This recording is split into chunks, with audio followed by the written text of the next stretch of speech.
उसके चलने से किसी को तकलीफ ना हो, उसके उठने बैठने से किसी को तकलीफ ना हो। मुसलमान का मतलब यह है जिन रास्तों से निकले उन रास्तों में सुकून हो, उन रास्तों में चैन हो, उन रास्तों में इत्मीनान हो। जिन राहों से निकल के चला जाए मुसलमान के कदमों की खुशबू बाकी रह जाए। हजारों साल, 850 साल हो गए हजरत गरीब नवाज को अजमेर की धरती पर लेटे हुए। सिर्फ मुसलमान ही नहीं बल्कि गैर मुस्लिम भी आज ये कहने पर मजबूर है कि हिंदुस्तान के राजा हजरत ख्वाजा की वो शान है जिन रास्तों से निकलते थे अपनी झोली से निकाल निकाल के भूखों को खिलाते जाते थे। 850 साल हो गए, लोग अपने दादा की कब्र भूल चुके हैं मगर गरीब नवाज का मजार नहीं भूले। बेशक जिंदाबाद जिंदाबाद, नारे तकबीर, नारे रिसालत, मसलके आला हजरत हजरत कारी मोहम्मद इकबाल रजा साहिब क़िबला, नारे तकबीर। चलिए तकरीर को ज्यादा लंबी ना करूं, कुछ बातें मैं तुम्हें बता दूं अपनी जबान में। 1500 साल हो गए तुम्हारे नबी को दुनिया भूल नहीं रही। तुम्हारे नबी को दुनिया आज तक नहीं भूल रही है। क्यों नहीं भूल रही है दुनिया? जलालपुर वालों बताओ क्यों नहीं भूल रही? जानते हो उसकी वजह क्या है? तुम अपने नबी की सीरत का एक पहलू देखो, फिर मैं अपने मौजू पे आता हूं। जी जी जी, सुभान अल्लाह बोलेंगे, जोर से सुभान अल्लाह बोलेंगे। सुभान अल्लाह सुभान अल्लाह। ये काम ये लोग कर रहे हैं, आप सुन लो सिर्फ जी, तुम सुन लोगे, ये बहुत बड़ा इनाम है मेरे। बेशक बेशक। मैं चाहता हूं कि बस्ती का मकसद हल हो ताकि तुम तक कुछ पहुंचे। तुम सुनो अपने नबी की सीरत, क्या क्यों नहीं भूल रही है दुनिया आज तक तुम्हारे नबी को? 2-4 गुंडे हैं मुल्क में जो तुम्हारे नबी की साथ पर उंगलियां उठा रहे हैं, मगर जो सही माना में हिंदू है वो तुम्हारे नबी को बुरा नहीं कहेगा। बेशक। इसलिए कि हिंदू हो या मुसलमान, दुनिया का हर इंसान जानता है आज से 1500 साल पहले अरब की धरती पर मक्के की गलियों में अब्दुल मुत्तलिब का पोता बनके, अब्दुल्ला का बेटा बनके, आमना की गोद में जो बच्चा दुनिया में आया था वो दुनिया के अंदर आतंक फैलाने नहीं आया था बल्कि जमाने को सुकून की नींद सुलाने आया था। बेशक बेशक, सुभान अल्लाह जी। इसमें कोई शक भी नहीं है जलालपुर वालों जी। सुनो, मेरे रसूल उस जमाने में पैदा हुए जी, जब पूरी दुनिया, पूरे अरब में आतंक था, पूरे अरब में आतंक था। और इतना आतंक था, कुफ्र और शिर्क का अंधेरा था, कोई किसी का पुरसाने हाल नहीं था, कोई किसी को सीने लगाने वाला नहीं था, कोई किसी को अपना बनाने वाला नहीं था। हजरत ईसा अलैहिस्सलाम के जाने के 500 साल के बाद तक कोई पैगंबर नहीं आया, अब आना भी ना था। आखिरी नबी बना के खुदा ने तुम्हारे मेरे रसूल को दुनिया पर यानी जमीन पर मबूस फरमाया। पैगंबर दुनिया में आए थे सुकून देने के लिए, चैन देने के लिए, इत्मीनान देने के लिए, दुनिया को सीने लगाने के लिए, जुल्म को मिटाने के लिए, शिर्क का अंधेरा छाटने के लिए, दुनिया इंसानियत को इंसानियत का जाम पे जा पिलाने के लिए, तड़पो हुओं को सीने लगाने के लिए, बेकरारों को खामोश करने के लिए, गरीबों को सीने लगाने के लिए, बेकसों का कस बन के, बेबसों का बस बन के, टूटे दिलों का सहारा बन के, दुनिया में जिसका कोई नहीं था उसका भी यारो मददगार बन के जब मुस्तफा दुनिया में तशरीफ लाए हैं तो अपने गैर भी क्या उठे, हमारा सहारा आ गया, हमारा यारा आ गया, हमारा मददगार आ गया। जब गैरों ने कहा आप मुसलमानों के नबी हैं, क्या हमारे लिए भी कुछ है? रब ने फरमाया मैंने अपने महबूब को सारे आलम के लिए रहमत बना के भेजा। है बेशक, जिंदाबाद जिंदाबाद जी। रहमत का साया बनकर दिखाया मुस्तफा ने जी। किस अंदाज में? मक्के की गलियां हैं, ऐलाने नबुव्वत के बाद दुश्मन हो गया था मक्का मेरे रसूल का जी। पूरा मक्का दुश्मन किसका? तुम्हारे रसूल का। दुश्मन अपने भी हो गए, गैर भी हो गए, सब के सब दुश्मन बनकर जब सामने आ गए तो अल्लाह के रसूल निकल के जा रहे थे एक रास्ते से। यार क्या शान है, क्यों नहीं भूल रही है दुनिया मेरे रसूल को? वो जुमले सुन लो, सुभान अल्लाह बोलेंगे आप। सुभान अल्लाह, सुभान अल्लाह, जोर से बोलेंगे सुभान अल्लाह। सुनिए, निकल के जा रहे हैं रास्ते से, मेरे नबी ने देखा एक काला कलौटा इंसान, गरीब आदमी, दीवार से सर लगा के रो रहा है जी। हाँ, तुम्हारे मेरे रसूल ने जब रोता हुआ देखा है उस गरीब आदमी को, चेहरा मेरी तरफ कर लो, हंसो मत, तुमसे ज्यादा हंसता हूँ जी। पूछ लो, पूरी रात मौलवियों को हंसाता हूँ जिस दिन खाली होता हूँ, अगर बीच में बैठ जाऊं पेट फुला दूं। हाँ, बहुत खतरनाक हंसाता हूँ, मगर अब जिक्र मेरे नबी का है, थोड़ी देर सुन लो। आए है जी। जोर से बोलो। हाँ, मेरे पास बैठने, जब मैं भोजपुर नगीना मस्जिद में था तो बरेली तक के मौलवी आते थे, मशहूर है मेरा हंसाना, मगर अब जिक्र रसूल हो रहा है यार, तो अब थोड़ी देर सुन लो ना बैठ के। हाँ, मैं भी तुम्हारा ही भाई हूँ, तुम्हारे रंग में रंग जाऊंगा मैं, तकरीर होने दो पहले जी। सुन लो थोड़ी देर, सुभान अल्लाह बोलो। आप सुनिए, अब चेहरा मेरी तरफ करके, निकल के जा रहे हैं तुम्हारे मेरे रसूल, दीवार पर सर लगाए खड़ा है गरीब, रो रहा है, आंख से आंसू गिर रहे हैं, तुम्हारे मेरे नबी पहुंच गए। रोने वाला मुसलमान नहीं था जी, गैर मुस्लिम था, अपना नहीं था, गैर था, यहूदी था। नबी करीब गए, दस्ते नबुव्वत उठा के उसकी कमर पर रख दिया, पीठ पर रखा, ऐसे ही हाथ रखा, उसने पलट के देखा, आंसू साफ किए, कहा तुम कौन हो? कहा नबी ने, मुझे मत पूछ मैं कौन हूं, तू बता तू कौन है? जी। उसने कहा, हैरत इस बात की, ये 3 दिन हो गए मक्के में रोते, आज तक किसी ने नहीं पूछा कि आप मक्के का कौन इंसान है जो मेरे रोने की वजह पूछ रहा है। नबी बोले, खुदा ने मुझे पूछने ही के लिए भेजा है। आए है बेशक बेशक जी। बताना कौन है तू? इतना जब कहा तो गरीब ने चेहरा साफ किया, साफ करके कहा, मैं 3 दिन से मक्के की दीवारों से लग लग कर रो रहा हूँ। कहा क्यों? कहा मैं एक गरीब हूँ, मेरी बच्चियां घर में बीमार बिस्तर पर पड़ी हैं, मेरी बीवी घर में बीमार बिस्तर पर पड़ी है, मैं खुद भी नकाहत का मारा हूँ, बीमारियों ने मुझे चारों तरफ से घेर रखा है।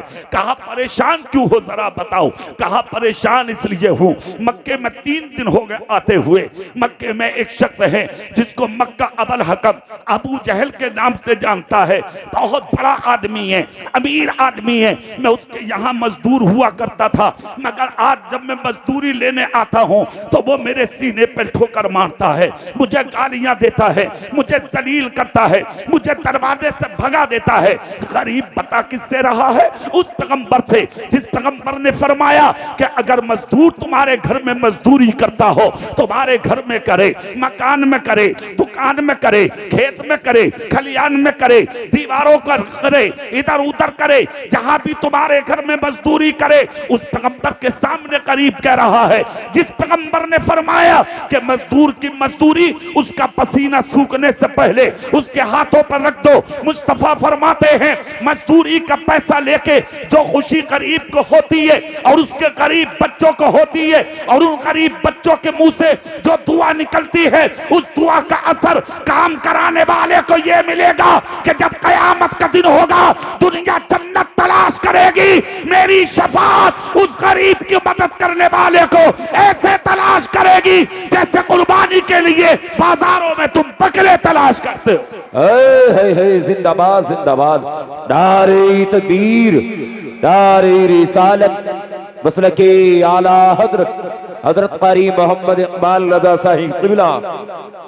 इसने कहा तुम्हारे रसूल ने फरमाया, उसी के सामने जिक्र कर दिया गरीब ने, मेरे आका की आंख से आंसू निकल गए। मुस्तफा जाने रहमत, शमे बज़्म हिदायत, नौशहे बज़्म जन्नत, साक़िए हौज़ कौसर मुस्कुरा के बोले, कहा रोबे मत, रोबे मत, रोबे मत, ये बता चाहता क्या है?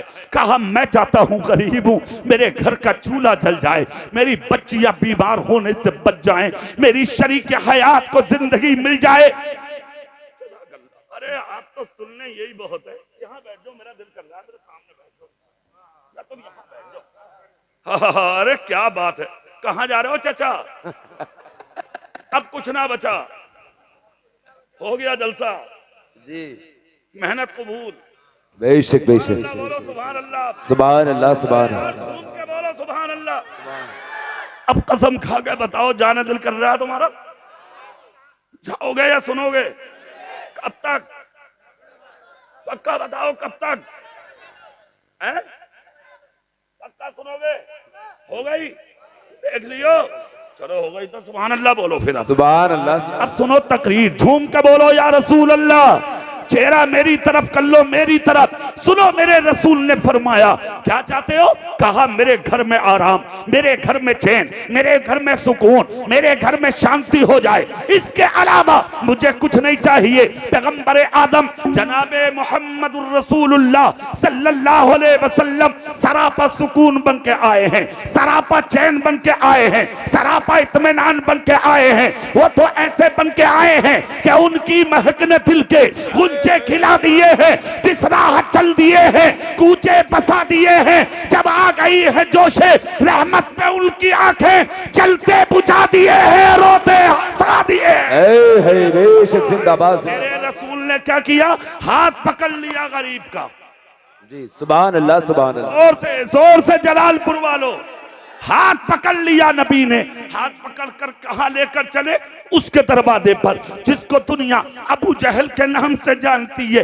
मेरे नबी के मिशन का दुश्मन, मेरे नबी की जान का दुश्मन, मेरे रसूल की बात का दुश्मन, मेरे रसूल के लाए दीन का दुश्मन, मेरे नबी की शरीयत का दुश्मन, मेरे नबी के मजहब का दुश्मन, मगर अपनी जान की परवाह किए बगैर एक गरीब का साथ देने के लिए चल दिए मुस्तफा। जी सुभान अल्लाह, तुम माशाअल्लाह। तो अपने भाई का भी साथ ना देते। हाँ, भैया बीमार पड़ा तो भाभी से जाके कह रहा, भाभी जमीन उम्मीद बेचनी हो तो मुझे बता दी। तेरी डूबे बारात जमीन खरीदेगा भैया की। इस्लाम जमीन खरीदने नहीं कहता, इस्लाम भाई को सीने लगाने कहता। जोर से देखो, ये है तुम्हारा रसूल। इस महीने में पैदा होने वाले पैगंबर ने क्या दिया है तुमको उसको समझिए। आप हाथ पकड़ लिया गरीब का। है जी। आज तो दुनिया अमीरों के पकड़ रही है। हाँ, एक गांव में मंत्री साहब आ गए, भीड़ बहुत थी, शामियाने लगे थे। शामियाना लगाने ये खंबे खड़े करने पड़ते। एक इतना मोटा पेट एक आदमी मंत्री साहब के पास खड़े होकर फोटो खिंचवाने जा रहा था। भीड़ इतनी थी कि इधर भीड़ और सामने आ गया खंबा। उस जाने वाले का पेट आधा इधर आधा इधर, बीच में आ गया। खुदा खैर करे, फुकने फूटन लगे। अल्लाह रहम फरमाए। वक्त तो दोपहर से फूट रहे हैं क्या? हाँ, तो लगाते ही फूट गए, इसका मतलब। अल्लाह रहम फरमाए। चलिए, मुझे फुकनों से क्या लेना, मुझे तुमसे लेना। इधर देखें, आप इधर देखें। अल्लाह अल्लाह, क्या शान है कसम खुदा की। अखबार वाले जो होते हैं ना, ये मीडिया वाले, ये बड़े तेज होते हैं। तो एक मीडिया वाले ने क्या लिखा पता? मंत्री साहब के साथ फोटो खिंचवाने के लिए पेट आया आड़े। तो हो जाता, ये मौका देखते हैं मीडिया वाले, तो कहीं भी जुगाड़ मार रहे हैं।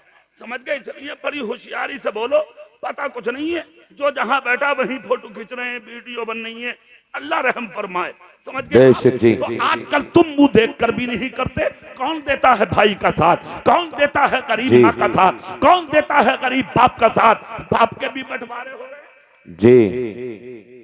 बड़ा वाला कह रहा, बोले 8 दिन तेरे घर खाएंगे अब्बा जी। छोटा वाला कह रहा, अम्मा को खिला रहा हूँ, अब्बा से मुझे कोई मतलब ना। 8 दिन के बाद बड़ा वाला बोला, कब तक खिलाऊं तुम्हें? मेरे बस की ना। छोटे वाले से कैसे तू? वो कह रहा, अरे वो देख तो रहा माँ को, यार तू मुझे देख ले। मैं एक बात पूछना चाहता हूँ, जलालपुर वालों, ये दिन तुम्हें देखने मिला क्यों? देखने मिला ये दिन? कभी सोचे, कभी समझे क्यों हो रहा तुम्हारे साथ ऐसा?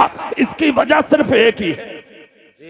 सुन लो तो गौर से, वजह सिर्फ एक है, वरना तेरी औलाद तेरा कहना ना माने ऐसा नहीं हो सकता, तेरी बेटी तेरे घर से निकल के भागे ऐसा नहीं हो सकता, तेरा बेटा तुझे नजरें उठा के देख ले ऐसा नहीं हो सकता, तेरा बेटा तेरा खिलाफ चला जाए ऐसा नहीं हो सकता, तेरा बेटा तुझे ठोकरे मारे ऐसा नहीं हो सकता। क्यों हो रहा है ऐसा? उसकी वजह एक ही है और वो सिर्फ ये है, अपने लुकमों पे गौर कर। जी जी, बहुत बड़ी बात जी। अपने बेटे और अपनी बेटी को हलाल खिला के पाला था या हराम खिला के पाला था? हलाल खाने वाली औलाद कभी माँ बाप के ऊपर लाठी नहीं उठा सकती, और हलाल खाने वाला बेटा अपने शिकम पे फटा कुर्ता पहन लेगा मगर अपनी माँ को कभी रात को भूखा नहीं सोने देगा। जी बेशक बेशक। आओ ना दूसरों के काम, मिशन चलाओ ना, चलाओ मिशन। आज जो सोशल मीडिया पर एक्टिव हैं वो मुझसे कहीं ज्यादा जानते हैं। मैं तो अपनी तकरीरों में पूरे मुल्क में कारी नबील साहब कहता हूं, जी जी जी, अरे क्या हिंदू और क्या मुसलमान, जी तुम उस नबी के गुलाम हो जो सारे आलम के लिए रहमत बन के आया है, हिंदू के लिए भी मुसलमान के लिए भी। और किस आलम में आया है तुम्हारा नबी? मुसलमान नहीं था वो जिसका हाथ पकड़ा था नबी ने, खैर मुस्लिम था। हाथ पकड़ के कहा क्या चाहते हो? कहा मैं चाहता हूं मेरे घर में सुकून आ जाए, मेरी बच्चियां बीमार होने से बचे, मेरी बीवी बीमार होने से बचे। हाथ पकड़ के चल दिए मुस्तफा किसकी चौखट पर? जो जान का दुश्मन, मिशन का दुश्मन, मजहब का दुश्मन, मुस्तफा की शरीयत का दुश्मन, मेरे नबी के घराने का दुश्मन, चल दिए अपनी जान की परवाह किए बगैर उसी दुश्मन की चौखट पे जाके तुम्हारे मेरे नबी ने दस्तक दी। जी, जैसे ही हाथ मारा पहली आवाज में अबू जहल उठ के बैठा, बहन से बोला तो एक दरवाजे पे कौन है? बहन ने झांक कर देखा, झांक कर देख कर वापस गई, जाकर बोली हसीन बहुत देखा, इतना हसीन पहली बार देखा। हाय जी। भाई बोला सच बता। कहा बात सच्ची है, मक्के में तो इतना हसीन कोई है नहीं। बेशक बेशक। कहा कितना हसीन है? कहा भाई हसीनों का हसीन है। हाय जी। अबू जहल समझ गया हो ना हो वही होगा। जी, मगर बहन से बोला वो मेरे दरवाजे पर आ जाए, ऐसा भी नहीं हो।